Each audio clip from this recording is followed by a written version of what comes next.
by Barfoot and Thompson.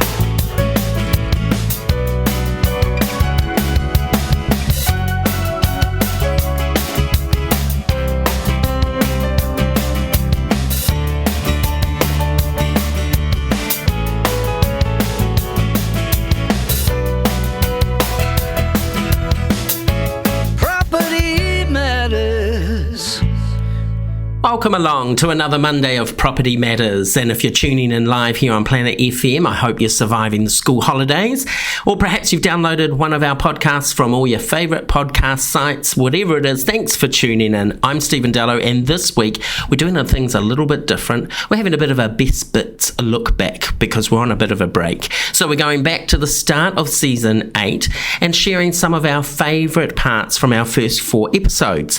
First up, we chatted with Anil Anna. He's the General Manager of Barfoot and Thompson for Property Management, and he talks about the importance of having a property manager if you are an investor. Then he chats about the career opportunities in property management. Let's take a listen. You mentioned, the start of the journey of getting all these investment properties and doing the knocking down the walls and then setting them up. And you said you learned how hard it was to manage those properties. So, biggest question, is Barfoot and Thompson now managing your investment properties? Absolutely. So what's, for the DIY investor, what is the things that you've noticed? And, where our show goes national, so not just Barfoot and Thompson, but, a reputable company managing your investment. What are the things that you've seen is the switch for you as... I really encourage every person to get a hands-on experience of, what the property management looks like. Especially if you think about the amount of legislation and the compliance that has been put on you as a landlord, you wanna think about this. The things that I used to worry about is, is my tenant paying on time? And is my property being looked after properly? And I always used to feel uncomfortable walking into their home and inspecting the property. Yeah. So I used to brush off, okay, that is okay. But then, sometimes the tenant reports a problem, and that's probably because, I didn't inspect the property properly. But, I'm only scratching the surface here. The day I pass all of this on to my property manager, and my property manager inspecting the property on a regular basis, following over the tenants, if they're in arrears, making sure that, they are doing all the right things, is amazing. That's a piece, I get to sleep every night, not worrying about, what is actually happening with my property. Yeah. When I had my first property, I was doing everything myself, frantically. But once I got into second, third, fourth, fifth, and the 10th, I was like, no. I think it's the most common thing we've had over the 8 seasons of this show is the importance of using the experts, whether that's a property manager or if you are about to buy, making sure you're getting, a good building report, a good lawyer looking over things, making sure you've got your good insurances around it. It's just so important. Absolutely. Yeah. If you're an investor, this is a tip, if you're an investor, you want to have a right team surrounded, having a really good salesperson who can give you an advice on what properties to look for. You want to have a property manager who can talk about what the rental market is doing in that space, and you want to have a lawyer, an accountant, mortgage broker, and a builder. Yeah. Because they're all the people that you'll need, on your investment journey at different times. So you want to be surrounded by these people, if you want to get into investment. Nice. Yeah. Nice. So, thinking about property management now as a career, what advice do you have for people thinking out and sort of starting out in this space, or why do you think this should be a good career choice for people? Yeah, so property management, this is a great opportunity for people to make a career, but also for businesses, to flourish in the space. There are dedicated programs at the universities and at the colleges that offer, special property management related programs. And we've been visiting those universities and colleges as well. I'm not trying to say that, this is going to be an easy job. You just come in and, you'll have fun here. But, all I can tell you is that, it is going to be rewarding, and every day is going to be exciting, and it's going to be different. And, one day you'll be a legal expert. One day you'll be a builder. One day you'll be an administrator. You'll be wearing different hats. And, this is also a great launching pad if you think about, having a career in property, but, you can diversify into, different areas, whether that be body corporate, whether that be sales, commercial, industrial, you can try all of those options as well. But even on property management, I've seen many people at Barfoot and Thompson, who started as an assistant to a property manager, or as a administrator, or as a receptionist. And then they developed into a property manager, senior property manager, and then head of property management, heading a group of property managers. And I know some who are branch managers, and I know some who are getting into different roles. There are trainers, there are operations managers. So different roles, different options. So yeah, it's not rocket science, and it's about people. If you're good with people, and if you have a desire to be around people and surrounded by people, yeah, I'd love them to come and join us. I mean, you mentioned at the beginning that was one of your biggest learnings, is that property management is all about people and the relationships. But I guess from a staff point of view too, that can also be some of the stressful things, because you're dealing with people at the best and worst of their times. You're putting them into homes, they're happy, but sometimes you might be evicting, or the house is going on the market, or they didn't get the house they applied for. Is that the side that you think, you've got to be able to be good at relationships and good at conversations and good at communicating? Yeah, absolutely. Communication, is the core, for a property manager. You should show empathy to the people that you come in contact with. Last year at our Property Managers Day, we actually surveyed all our tenants, and I was expecting that we might get about 100 responses, and we got over 1,700 responses. And each of those responses is not just simply nominating Joe Bloggs. They actually wrote a story of why they nominated this person. So it's important that you show empathy to people, and what they are going through, and help them. And there's so many stories where our property managers are helping place people into the right properties, and they're so thankful for doing that. Yeah. So with a company your size, how do you look after your staff? Well, so we have a really good hierarchy of supporting our people. We have heads of property management that look after the property managers. We have branch managers that support our people. And then, we have a support centre where we come in and, understand what people are going through, and, how we can make it work for them. And the best way to do is by listening to them and be present. And that's one of the things that I know I've been doing since I got into this role is, I always go and sit into, in one of our branches and talk to people and ask them, what can I do for them? So it's just about listening to them, with an intent to understand. Not just, you just don't want to turn up there and just finish the meeting and move on. You want to understand what they're trying to tell you, and then work out, how you can make the difference. And you wrap them around with lots of training and development? Absolutely, yeah. So as I mentioned earlier, we have a very strong support network, when it comes to training our people. And, I need to mention a couple of things here.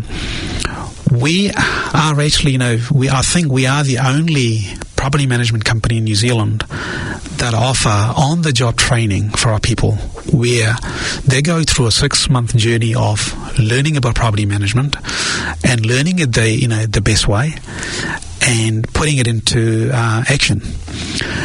And we're also probably the only company in New Zealand where we recruit young cadets right out of the university, or someone who has got no idea what a property is, but they have a very strong desire to interact with people and serve people and support people. We bring them in. We train them on property management. We give them real properties for them to manage with a lot of guidance from an expert property manager, and then we actually put them into our branches. So this is such a great way of building the best practice of how we should conduct property management, and then putting it into our branches. Absolutely. Thanks, Anil. Now, our next guest is a group of people that I had the pleasure of meeting a couple of years ago. Will and Able, based in Auckland, work with neurodiverse young people and adults to give them employment opportunities. It is an outstanding company with a fantastic and long history, and they also create amazing cleaning products that you can get from your local supermarket, which helps keep these fabulous people employed. I caught up with Kate, who is the managing director, and she started chatting about some of her new services that they've just added to the business.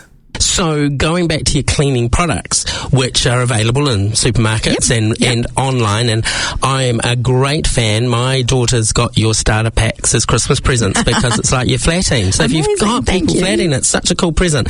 And it's so affordable. Talk us through some of the products that you do have in your cleaning side, because they could be used for domestic but also in commercial office settings and things like that. Yeah, absolutely. And we do bulk products for specifically for commercial. So our biggest sellers are our multi-purpose spray, toilet cleaner, dishwash powder, and laundry liquids. And we also have some other products like rinse aid and glass cleaner and the like, and hand soap. But they would be our top 4 products. And we also sell we sell them in different sizes. We have what I'd call the consumer home size, which you can buy online direct from us, or you can buy it through supermarkets. And if your supermarket doesn't have it, please ask for it, because consumer demand helps drive our ranging.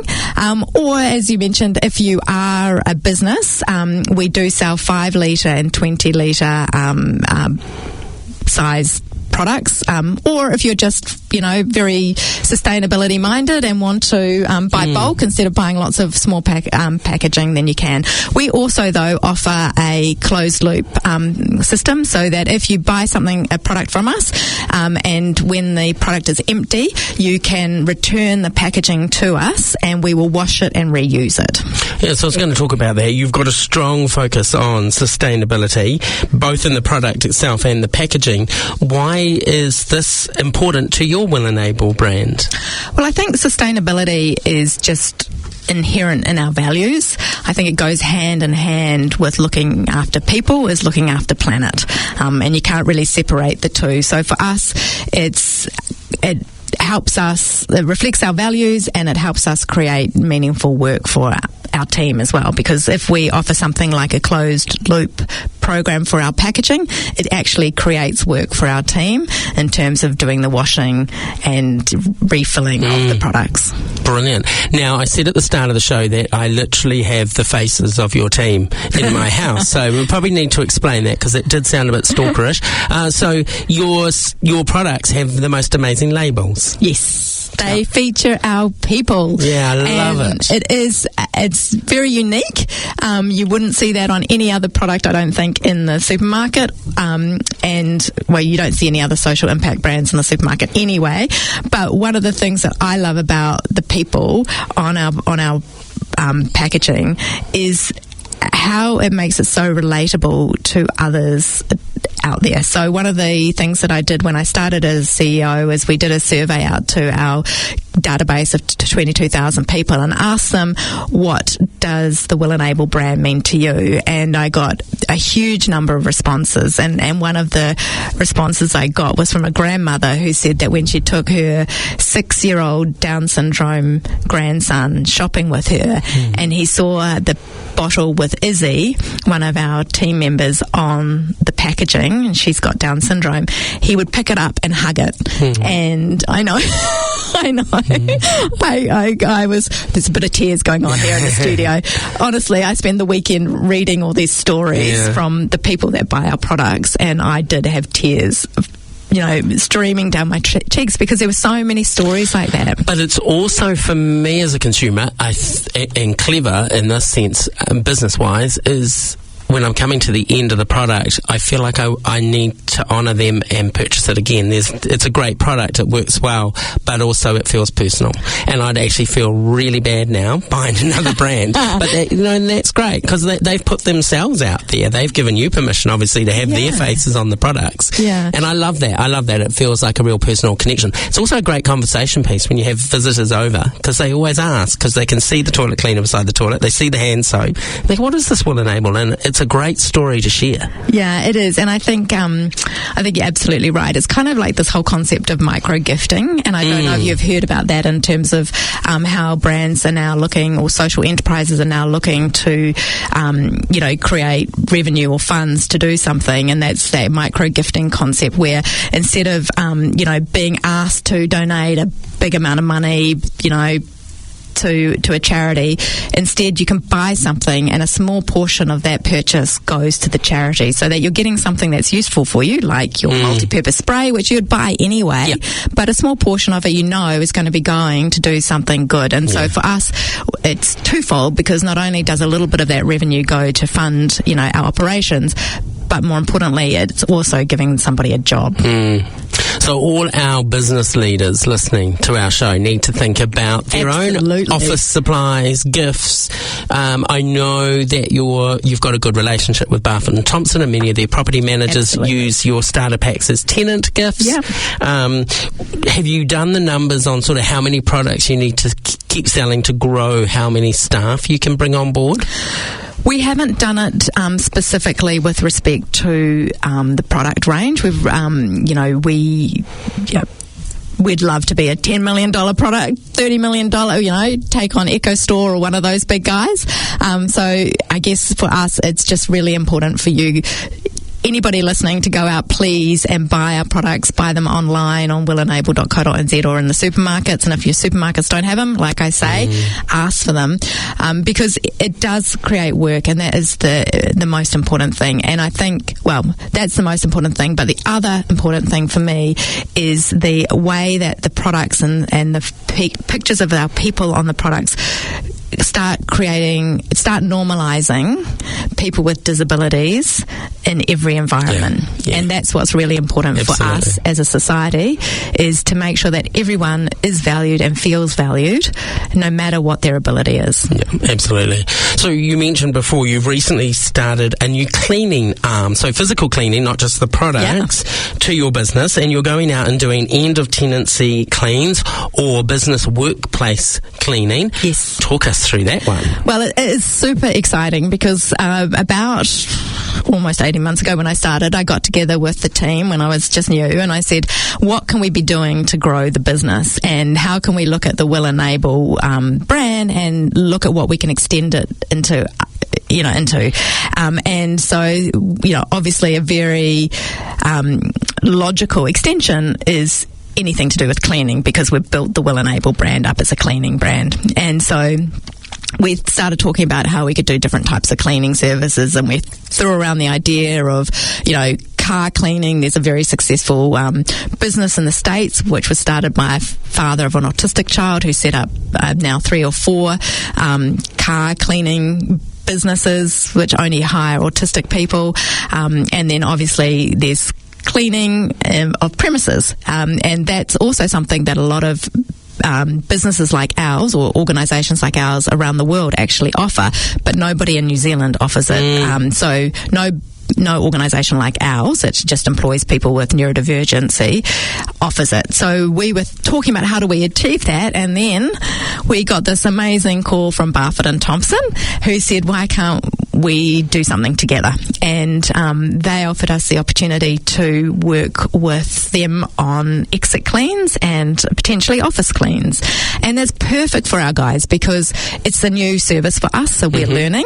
And, you know, the idea of going into somebody's house when it's full of their stuff is a little bit daunting for us at the beginning because we don't want to do any damage. And so exit cleans are perfect because the building's empty. Yeah. And so our guys can go in, they can do an amazing job, clean everything, learn new skills. And this is one of the things I love about it as well, is that it's enabling us to teach life skills. So cleaning is not just a job, it's a life skill. I wish my kids would learn it. I do really encourage you all to go and support Will Enable. Have a look when you next do your shopping and see if you can buy their products. If not, ask the supermarket for them. Let's support this fantastic organisation. Now, our next guest in episode 3 was Matt Thompson. He's part of the Barfoot and Thompson family, and he's the current branch manager at the Mount Albert branch. We chatted to him about how AI has impacted the real estate industry for both consumers and vendors, but also the agents themselves. We also chatted about what he felt made a good property manager versus salesperson, and why he thinks Barfoot and Thompson is the chosen agency to work for. Technology is a big thing these days, especially in real estate. How is it playing a part in everything you and your staff are doing, or I guess in counting out there? Are you finding more and more people using AI to sort of find their ideal property or to ask you tougher questions? How's it influencing things? Yeah, it's the compliance space. It's definitely been a factor. Like you sit down and you see some complaints, and you definitely start seeing some common themes and common elements, which is great because, I mean, you know, we want to treat every complaint with the respect it deserves. The flip side of that is that, you know, the people that are complaining, they themselves are probably a little bit more clued up as to what responses we might give. So I think it's I view it more as a qualifying metric. I think as well from a team perspective, same as a lot of these websites, you know, One Roof, Trade Me, you know, realestate.co.nz, they all offer market valuations now, and so the team themselves have got to be more qualified and ready to answer those questions because the client are more qualified and willing to ask those questions. And for AI, it's the same. You know, I think. Do you find your team get challenged by that though? If they're coming out with an appraisal that is quite different to something that AI has told them? Yeah, sometimes. But I think, dare I say it, you know, I trust that the team I'm fortunate enough to lead they're good enough at their jobs that they can talk to it. You know, they're not threatened by it. It's a case of cool. You know, this is how we've arrived at the destination around price or around a solution, and this is the process that we've taken. And I think once people see that, they realise that okay, cool. This person isn't just making up the numbers. It's not two AI bots that are just competing against each other. It's this person actually gets it. When it comes to a career choice, what sort of person do you think makes a good property manager or a good salesperson in your eyes? You've done both. Yeah. If you're now interviewing somebody, what are you looking for? They're quite different. I know they're both within the property sphere, but they are quite different personalities. Property management for me is probably a lot more process driven, and a lot more patient, I think. You certainly have to be patient as a salesperson, but I think as a property manager, it's going in with that mindset of, look, a lot of the job is going to be solving problems and not particularly easy solutions either. Sales is same, the different. It's a lot more building trust at a very quick pace and really being able to show worth, and then backing it up with information and process to an extent, but also an ability to pivot quite quickly. You know, if we think about a property manager, you know, the relationship there might be, you know, 4 times a year doing an inspection, might have a change of tenancy every 2 years, so you know you've got a couple of entry and exits in there, but there's a lot of small touch points over a very long period of time. Sales is like bam, you're in a relationship for 90 days. It's intense. You're blowing up each other's phones, and then suddenly, there might be a 7-year hiatus. It's quite a different relationship. But you want to make an impact, so in 7 years they come back to you. Absolutely. Yeah, and you also want them to be telling their mates about it. So both roles in some ways can be really similar, but in other ways can be drastically different. So obviously there's different personality types that suit both of those roles. Now, we're a national program, and obviously Barfoot and Thompson is from Bay of Plenty through to Kerikeri in the north. So of course you will recommend them in those regions, but I want you to step outside that for a second. If somebody is listening, say in the South Island, for example, and they're wanting to start a career in real estate, what advice do you give them on choosing the right company to work for? What should they be looking for out there? Yeah, I don't know if it's an industry secret. There's definitely differences between each of the major agencies, and generally, not always, but generally there's certain agencies that are known for certain things, and will suit certain different personality types and different price points, which in turn suit different personality types.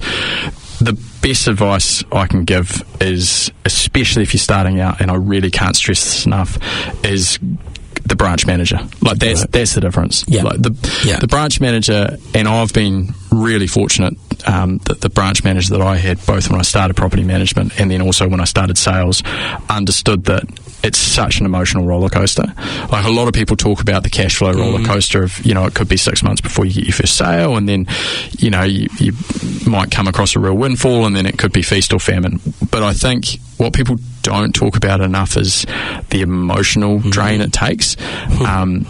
I was really lucky that one of my mentors, the first thing that he did when I mentioned I wanted to go into sales was he said, right, come around for dinner and bring your partner. And so me and my then girlfriend, now wife, went along, and he just said, right, Matt, you sit there and I'm going to explain to Bella what this is going to be like. Yeah, what you're in for. And the fact that, she is going to be going to parties where on a Saturday where I can't attend, or she is going to be going for an overnight trip with her mates, and I've got to stay back because I've got open homes the next day, and for the first year that it is going to be a real grind. And I think the branch managers that can do that and understand that, and you can connect with on an emotional level, will always set you up for success. And it might not be as sexy, but I think definitely from a long-term perspective, those are the ones that you want to be able to trust the person that is pretty much taking your life in their hands, right? It's a very powerful relationship that certainly as a branch manager I've definitely never taken for granted. Talk us through the franchise, non-franchise model, because for Barfoot and Thompson, you're not a franchise. Yep. That's that family-owned business versus many of the other companies that are out there are franchise. How does that impact, say, a salesperson choosing which company to work for, do you think? Yeah, I had this conversation literally this morning, so that's really fresh. I think it comes down to access. I think, look, I'll probably go against the family grain. There's a lot of advantages to a franchise. Yep. There's a lot more independence. As a franchise owner or as a branch manager, you're not having to worry about the beast of 2,500 people. You can be a little bit more fluid. The flip side is that, as we've seen in recent weeks, the ownership could change. And I know of a franchise where the salespeople showed up to work on the Monday and there was a padlock on the door. Wow. And it's definitely not happening at Barfoot and Thompson anytime soon. Yeah. But it's a lot more cutthroat. I think as well, access to property. If you're a sales, or if you're a vendor, and you're selling your house through Barfoot and Thompson, there are 2,000 people that can go through that home. Now, there's obviously security that we always are mindful of, but the fact that you can introduce that many buyers and it's straight off the bat is just so powerful. You're not having to worry about paperwork or people scrapping over commissions. It's just, hey, these are the rules. Don't mess with them. This is it. And as a vendor, having the buyers means that you've got the competition. Having the competition means that you're going to get a premium price. It's for me, it's a no-brainer. But yeah, it's certainly not a one-way street, but it's a pretty powerful street. You referred earlier to the support centre. Yes. fill our listeners in, what model is that? Is that like our head office out there? Yeah, it is a head office, I suppose. It used to be called head office, but I think, credit to Chris that really wanted to drive that cultural change of they offer support. It sounds really simple, but it's again probably one of the benefits. Going back a step to the franchise versus the non-franchise, I can, and I do it all the time, call up our compliance team, and I've got qualified lawyers on the phone giving me advice of how I can offer solutions to the salespeople and their clients. Whereas if you're in a franchise, then I'd imagine you'd be calling a lawyer, you'd be calling mates. But I think to get that qualified advice on hand is really powerful. Exactly the same with property management, exactly the same with finance. I can tell you, having worked in the finance team, that Barfoot and Thompson are certainly not going to have trust issues anytime soon. Yeah. No one's going to get sticky hands. And I think that support is one thing. I think the credibility that lends, though, when you explain to clients, this is where we're at, it's pretty powerful. And our last guest in today's Best Bits episode is Spencer Matthews. He's an ex-police crisis negotiator, although now spends most of his time as a divorce coach. But we chatted to him about how to deal with tough situations and how to calm the situation down when he was in that crisis negotiation role, and then how you can relate those tips to the property management world. When you think of all the conflict resolution side of your role over the years, what top tips do you have for someone who's trying to calm a tough situation when someone else is obviously angry and in your face? Yeah. What I learned and what I told the new constables, because it was one of my roles, was first calm yourself. You're no good to anyone if you're wound up, if you're upset, if you're reactive. So first thing is to look in yourself. The second one is to assess your own personal safety, to have a look around, if you have to, step back. If it's too dangerous for you, get out of there. So those are the two crucial things. Those are proactive steps that you need to take yourself before you even engage with the person. And if you need to engage, if you want to engage with the person, ask. Ask. What's going on? How can I be of assistance? What can you tell me more? All those sort of things, and not just ask, but listen. Show that you are listening. Feedback what they're saying. If they say something, just repeat it back to them. Yeah. You're not agreeing with them. You're just showing that you're listening. Because eventually, if you are calm, because of the way humans are wired, the other person should calm down. If they don't, then my experience was there's usually something else going on. They're affected by drugs, they're alcohol. There's something going on inside them that you can't fix. So it's going to be beyond your capabilities. So that's when you sort of reassess and you think, no, time to go. And if I flip that coin, one final thing is people really don't like having their issues solved before they're ready. Yes. And probably that's in your space, because you'll get a property manager come in and they'll be venting and they'll say, okay, we can do this, this and this. And the person doesn't actually necessarily want that. Yeah. They just want to vent, and it might actually be something else. At the end of it, you say, well, what do you need me? What can we do to solve this? It's not about getting a new fridge. It was actually about something completely different. But if the person tries to solve the problem before the other person's ready, you're not going to get anywhere. Sorry. And that's good. If I flip the coin on that, if you're an angry person, either naturally or something's really riled you up and you're about to go into a situation when you know you are going to be the angry one and the person in front of you may initially be calm, what sort of things should we be thinking about before we enter? Is it exactly the same? Is it about trying to pull back and get calm before entering that space? Is it right now, or should I be coming back tomorrow after I've had some sleep and just a little less angst about it? If we know with someone that's going to sort of hit that dial up really quickly? Yes, a little bit. What I say, the flip side is you can be too calm. And it's finding that barrier there. I find that even now, sometimes I feel myself getting angering and frustrated. And that can be useful when you're dealing with, someone at a call centre. But you always got to be polite. You always got to be respectful, because it might be out of their control. So it's never undirected anger. Right, righteous anger can be a powerful thing. It's what gets us going. But when you let the anger take over, that's when it becomes problematic. So you can be angry. Probably another way of thinking about it, passionate. You can be passionate about something. And if you know you're that way, as you say, do the self-check, but identify what you want before going into that situation. If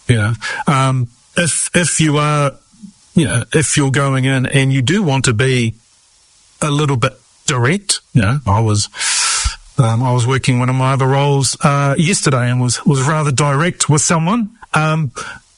Sometimes there are occasions when you need to be direct and pointed with someone, but be respectful.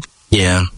Some people appreciate being told directly what the issue is, but then back away. Yeah. You've said your piece. Don't hammer it. You've done it. And then, I'm a visual person, so I envisage it to, an arcade pinball game. Don't be the pinball bouncing around the pinball machine. Yeah.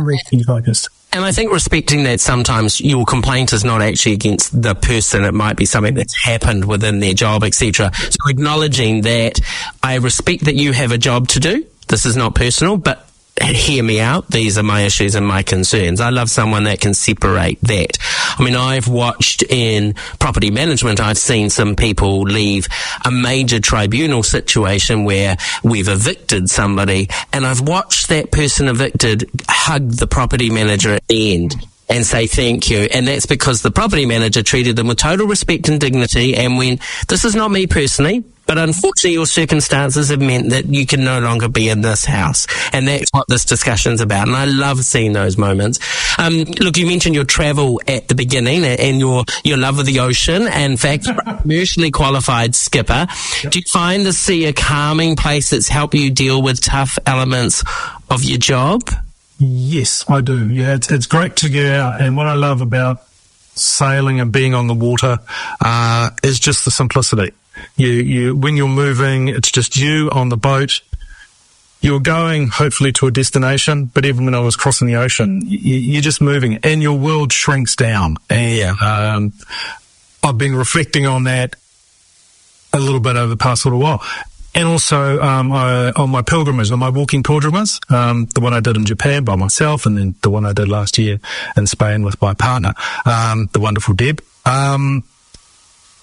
It's that simplicity. It's that having an idea of where you're going, what you're doing, and just being focused on that and not letting the rest of the world come in. And I think that's really what I like about being on the water. Yeah. Walking, that's what attracts me. We all need to find that place. Yeah. Thanks, Spencer. Now remember, if you're going through divorce or separation, Spencer is also a divorce coach, and he's published a fantastic book called Tides of Change. You can grab it from your favourite bookshop or purchase online at theundergroundbookstore.nz. What a fantastic name for a bookshop. A big thank you to our guests Anil, Kate, Matt and Spencer for sharing their wisdom here as we kicked off Season 8 earlier this year. Next week, we're going to do another Best Bits episode from episodes 5 through to 9, so a great chance for you to hear some of our best speakers this season. After that, we are taking a wee break and we'll be coming back in June. However, if you would like to be on the show, perhaps you've got something to share with us or a new product or service, or just share your investment wisdom, we would love to hear from you. Or maybe you've got a question that needs to be answered from one of our previous guests. Email us at propertymatters@propertymatters.co.nz. at barfoot.co.nz. And before I close today, just some really pleasing news to see came out of HUD last week, which is our Ministry of Housing, and that is about the Residential Property Managers Registration Bill. Now, that's a sentence and a half. It's something we've been pushing for on the show over the last few years, looking at regulation. And you may remember before our last election, we had politicians on the show all promising it, but then it didn't happen. But a light touch approach is going to regulate the residential property management sector. They're currently making this happen, and it'll take a little time, but it will ensure much better protection for you, the landlords and the tenants. So I'll look forward to covering this more a little later in the year as more details come out. Thank you so much for tuning in to our Best Bits episode. Thanks to Stephen Zhang for editing all of this together, and our team at Planet FM for putting it on. Have a fabulous week. We'll catch you next week with some more Best Bits.